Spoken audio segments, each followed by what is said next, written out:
नमस्कार दोस्तों, कैसे हैं आप सभी? उम्मीद करता हूँ कि आप स्वस्थ होंगे, सुखी होंगे और प्रसन्न होंगे। श्रीमद् भागवत गीता में आपका स्वागत है। हम कभी-कभी अपने ही विचारों से, अपने ही बनाए हुए दुविधाओं से, भ्रम से किसी चीज़ को जो कर सकते हैं बड़ी आसानी से, वो बहुत बड़ा लगने लगता है। लेकिन जब उस कार्य में हम कार्यरत होते हैं, उसके लिए हम अपने आप को झोंक देते हैं और उस काम में लग जाते हैं। तो होता क्या है कि वो फिर समय के साथ आप देखेंगे कि धीरे-धीरे उसके आप हैबिचुअल होते जाते हैं और वो काम जो है धीरे-धीरे ख़त्म होता जाता है। तो हम काम को लेके, हम अपने कार्य को लेके इतने भ्रमित इसलिए रहते हैं क्योंकि हम उस चीज़ को बहुत बड़ा बना लेते हैं। हम अपने माइंड में उस चीज़ को इतना बड़ा क्रिएट कर देते हैं कि हमें लगता है कि हम उस चीज़ को नहीं कर पाएँगे। और ना करने का कारण सिर्फ़ यही होता है कि आप जो है सिर्फ़ बैठे-बैठे सोच रहे होते हैं।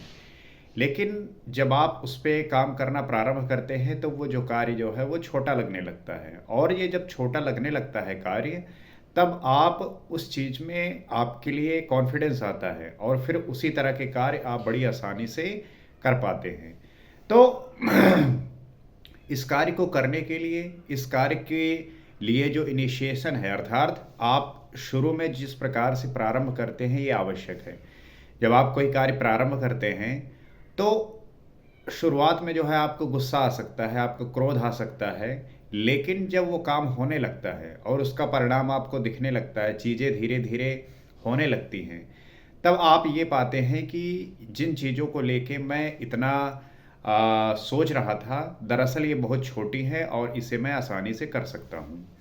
तो जीवन के जो प्रश्न हैं, इसी प्रकार से हमें उलझाते हैं, परेशान करते हैं, लेकिन अगर आप इन चीज़ों को बड़ी सहजतापूर्वक, सावधानीपूर्वक करते हैं, तो ये बहुत आसानी से सुलझ जाते हैं। उन्हीं बातों को समझने के लिए, जानने के लिए हम इस भगवद गीता के माध्यम से उसे आसान बनाने की और सुविधापूर्वक बनाने का प्रयास करते हैं। तो श्री कृष्ण अर्जुन को कई सारी बातें इसी प्रकार से समझा रहे हैं, बता रहे हैं और कह रहे हैं कि यद्द्वै भूति मत्सत्वं श्रीमद् ऊर्जितमेव वा तत्तदेवाव गच्छत्वं तेजो अश संभवम।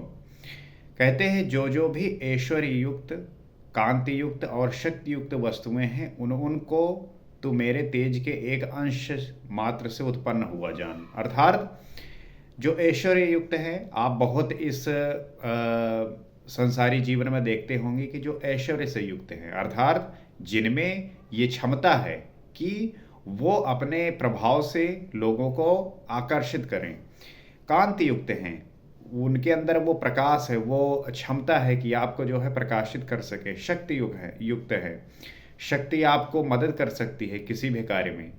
तो उनको तो मेरे तेज के एक अंश मात्र से उत्पन्न हुआ जान। तो अब ईश्वर का यही है कि जो तुम देख रहे हो ये मेरे अंश मात्र से ही उत्पन्न हुआ होता है और ये होने का कारण यही है कि आप जो है उसके लिए कितना सोचे, कितना समझे और ये बातें प्रदर्शित होने लगती हैं, साथ में दिखने लगती हैं क्योंकि आप अब उस पे जो है सोचने लगते हैं, विचार करने लगते हैं। आगे कहते हैं अथवा बहु न तेन किम ज्ञातेन तवार्जुन विष्टभ्याम इदम कृतश्न मेकाशीन स्थितो जगत। कहते हैं हे अर्जुन, इस बहुत जानने से तेरा क्या प्रयोजन है? मैं इस संपूर्ण जगत को एक अंश मात्र से धारण करके स्थित हूँ। जानने को तो यह है कि ये जो पूरा संसार है उसको एक अंश मात्र से धारण करके स्थित हूँ, अर्थात ये संपूर्ण जगत जो है एक अंश मात्र से जो है ईश्वर धारण किए हुए, श्री कृष्ण ये बात कह रहे हैं। तो जैसा कि हम विभूतियों के वर्णन का तात्पर्य ये रही कि आप या अर्जुन इन सभी वस्तुओं को पूजने लगे, बल्कि श्री कृष्ण का आशय केवल इतना ही है कि इन सब ओर से श्रद्धा समेटकर केवल उन अविनाशी परमात्मा में लगावें, इतने से ही उनका कर्तव्य पूर्ण हो जाता है। तो कहने का तात्पर्य है कि आप अपनी ऊर्जा का जो है सही दिशा में उपयोग करें और इस ऊर्जा को उपयोग में लाते हुए उस ईश्वर को प्राप्त करने का प्रयास करें जो अविनाशी है, जो परमात्मा में अपने मन को लगाएं और परमात्मा के प्रति अपना जो है आभार प्रकट करें, अपने आप को उसी के लिए समर्पित कर दें। तब जो है आप प्राप्त करेंगे कि कैसे चीज़ें घटित होती हैं। हम कभी प्रश्न करते हैं कि क्या ईश्वर का जो जन्म हुआ है, अर्थात जो होता है और मनुष्य रूप में होता है, तो जो आम व्यक्ति है वो पहचान नहीं पाता। जब श्री कृष्ण हुए, जब श्री राम हुए, तो उन्हीं के समय के जो लोग होते थे वो उन्हें उस तरीके से नहीं समझते थे, और ये हमेशा से होता आया है। जिस समय भी जिन लोगों के विचार आज हम जिन लोगों के विचार को लेके चल रहे हैं, उन्हें फॉलो करते हैं, वो इसी वजह से करते हैं, इसी वजह से चल रहे हैं क्योंकि उन्होंने उस विचार को प्रस्तुत किया है। लेकिन उसी समय के लोग उसका जो है आलोचना करते हैं। आप सुकरात को देख लीजिए, ईसा मसीह को देख लीजिए, उन्हीं के समय में वही लोग जो है दुश्मन हो जाते हैं, लेकिन उनके विचार एक समय के बाद फलित होते हैं और इस संसार में आकर उसे जो है ये समझाने का प्रयास किया था। उन्होंने ये बतलाते हैं कि उन्होंने क्या प्रयास किया और किस तरीके से ये बदल सकता है। तो कहने का तात्पर्य है कि जीवन को हम जिस तरीके से देखते हैं, चुनते हैं, करते हैं, वैसे ही फलित होता है। अब हम दशम अध्याय का निष्कर्ष देखते हैं कि क्या हमने इसमें सीखा और क्या जाना। तो इस अध्याय में श्री कृष्ण ने कहा कि अर्जुन, मैं तुझे पुनः उपदेश करूंगा क्योंकि तू मेरा अतिशय प्रिय है। जब कोई भक्त अपने ईश्वर के प्रति अपना समर्पित कर देता है, उसी का स्मरण करता है, अपने आप को समर्पित कर देता है, तो ईश्वर उसे जो है बार बार उपहार देता है, उसे बार बार जो है उपदेश देता है, ज्ञान देता है, समझाता है। पहले कह चुके हैं, फिर भी कहने जा रहे हैं, क्योंकि पूर्ति पर्यंत सद्गुरु से सुनने की आवश्यकता रहती है। तो आप जब इस साधना के स्तर पे चलते हैं, तब इसमें होता क्या है कि समय समय पर आपको गुरु का जो है साथ आवश्यक होता है। आप अपना साथ लेते हुए और गुरु का साथ लेते हुए ईश्वर की अनुकंपा पाकर एक दिन आप जो है परम गति को प्राप्त होते हैं। तो मेरी उत्पत्ति को ना देवता ना महर्षिगण ही जानते हैं, क्योंकि मैं उनका भी आदि कारण हूँ। श्री कृष्ण यही कह रहे हैं कि मुझे, मेरी उत्पत्ति को तो ना देवता जान पाते हैं, ना महर्षिगण ही जान पाते हैं, क्योंकि मैं उनका भी आदि कारण हूँ, उनको भी उत्पन्न करने वाला मैं ही हूँ। तो ईश्वर को जानने वाला, श्री कृष्ण को जानने वाले ना तो देवता हो सकते हैं, ना ही महर्षिगण हो सकते हैं। अव्यक्त स्थिति के पश्चात की सार्वभौम अवस्था को वही जानता है जो हो चुका है। ये जो अव्यक्त होने की स्थिति है और इसके पश्चात जो सार्वभौम की अवस्था है, उसको वही जान सकता है जो हो चुका है। क्या हो चुका है? उस परमात्मा को प्राप्त हो चुका है, उस ईश्वर को जान चुका है। और वो जानना तभी हो सकता है जब आप इसका निरंतर बोध करते हैं। जो मुझे अजन्मा, अनादि और संपूर्ण लोकों के महान ईश्वर को साक्षात्कार सहित जानता है, वही ज्ञानी है। ज्ञानी कौन है? ज्ञानी ये नहीं कि जो इन्फॉर्मेशन गेन कर रहा है, उसको तो ज्ञान इस बात का होना चाहिए कि जो ये समझे कि मैं जो है अजन्मा हूँ, अनादि हूँ, संपूर्ण लोकों के महान ईश्वर को साक्षात कह सहित जानता है, वही ज्ञानी है। तो ज्ञानी होने का यही भाव है। और बुद्धि, ज्ञान, असम्मूढ़ता, इंद्रियों का दमन, मन का शमन, संतोष, तप, दान और कीर्ति के भाव अर्थात दैवी संपत्ति के उक्त लक्षण मेरी देन है। तो जो उक्त लक्षण है, अर्थात उक्त लक्षण है जो दैवी संपद हैं, तो वो ईश्वर के ही देन हैं। उनमें से हमें इन जो है लक्षणों को अपनाना चाहिए। बुद्धि हो गया, ज्ञान हो गया, असम्मूढ़ता, इंद्रियों का समन, मन का शमन, संतोष, तप, दान और कीर्ति। महर्षिजन अर्थात योग की 7 भूमिकाएं, उससे भी पहले होने वाले तद अनुरूप अंतःकरण चतुष्टय और इनके अनुकूल मन जो स्वयंभू है, स्वयं रचयिता है। ये सब मुझ में भाव वाले, लगाव और श्रद्धा वाले, जिनके संसार में संपूर्ण प्रजा है, ये सब मुझ में से ही उत्पन्न होते हैं। तो ईश्वर के द्वारा ही हर कोई उत्पन्न होता है और उसी में जो है सब विलीन होते हैं। साधनमयी प्रवृत्तियां मेरी ही प्रजा हैं। इनकी उत्पत्ति अपने से नहीं, गुरु से होती है। तो जो उत्पत्ति है ये अपने से नहीं बल्कि गुरु से होती है। किस प्रकार कि जब आप साधना के स्तर पर चलते हैं तो आपको हर समय जो है गुरु की आवश्यकता होती है। जब भी आप इस संसारी जीवन में उलझते हैं, वो आपको वो ज्ञान देते हुए आपको आगे बढ़ाने का प्रयास करता है। और इन उपर्युक्त विभूतियों को साक्षात जान लेता है, वो निसंदेह इसमें एक ही भाव से प्रवेश करने योग्य है। जिन विभूतियों को साक्षात जान लेता है, उसकी अनुभूति कर लेता है, तो वो निसंदेह जो है उसमें एक ही भाव से प्रवेश करने योग्य हो जाता है। अर्जुन को समझा रहे हैं, मैं ही सबकी उत्पत्ति का कारण हूँ। ऐसा जो श्रद्धा से जान लेते हैं, वो अनन्य भाव से मेरा चिंतन करते हैं। अर्जुन को समझा रहे हैं श्री कृष्ण, वो कह रहे हैं कि जो श्रद्धा से जान लेते हैं, वो अनन्य भाव से मेरा चिंतन करते हैं।